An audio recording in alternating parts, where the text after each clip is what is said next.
Fraction cookies from Turk Investigations. The materials that we're going to need for this game are as follows. You're going to need a set of the directions, and then also recording sheets for each partner, because the part is played with partners, partner A and partner B. Also, you will need a set of pattern blocks. You will need the yellow hexagon, the red trapezoid, the blue rhombus, and the green triangle. And notice how I have them arranged from greatest to least value. Each partner will also need a fraction number cube, and the fraction number cube is labeled with 1/6, 2 halves, 2/3, 1/3, and then 5/6.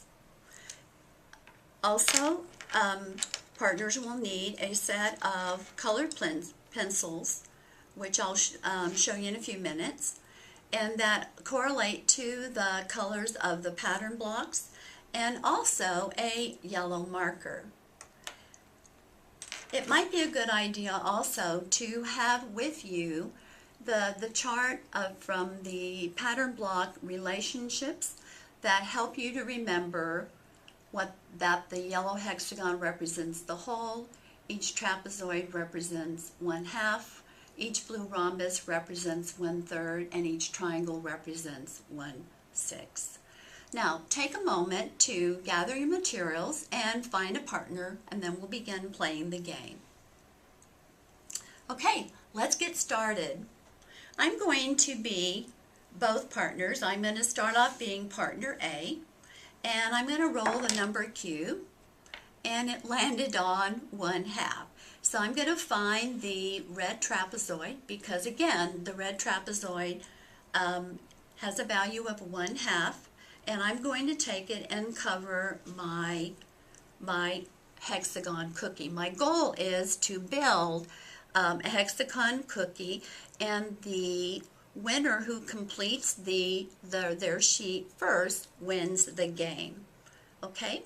Now it's partner B's turn. So I'm going to roll the fraction number cube for partner B.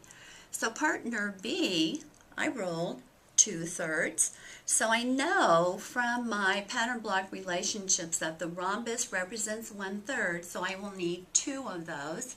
So I'm going to take 2 and place it on my recording sheet.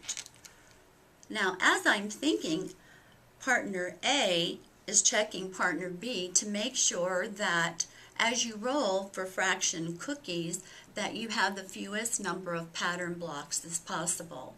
So partner B is checking partner A so that you both agree that those represent the fewest number of pieces. So let's try partner A's turn. 1/3. So I'm going to take the blue rhombus and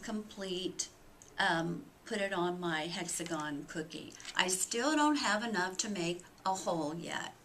Okay, it's partner B's turn. And partner B rolled 2/3. So let's see, that's 2 blue rhombi. So I'm going to take 1 and fill it in there. And then I have another one that I'm going to start another hexagon cookie. So, partner A is saying, wow, partner B, you still can do one more trade. And what do you think that trade might be? And I know that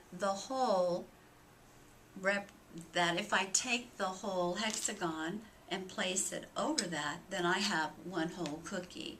But before I do that, I'm going to record and remove those to show the fractions that I rolled. So I'm going to do the blue rhombus there, and I'm just going to trace the outside, and then I'm going to shade them in with a colored pencil. And just shade it very, very, very lightly. The goal is not to color in perfectly, but to show that the colors represent that fractional value. Then I'm going to take the yellow marker and I'm coloring up, I'm going to color the whole hexagon to show that I made one more trade. And then that helps to clearly see over the colored pencils that I've completed one whole hexagon cookie. Now, I'm going to try one more for partner A, and let's see what happens if partner A can fill it in. So 1/6, and yes, so 1/6, the green triangle represents 1/6, so I have enough to make a whole cookie as well.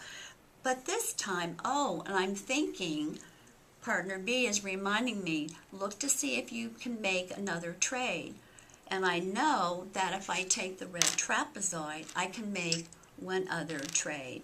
So I'm going to remove those pieces and I'm going to place it there.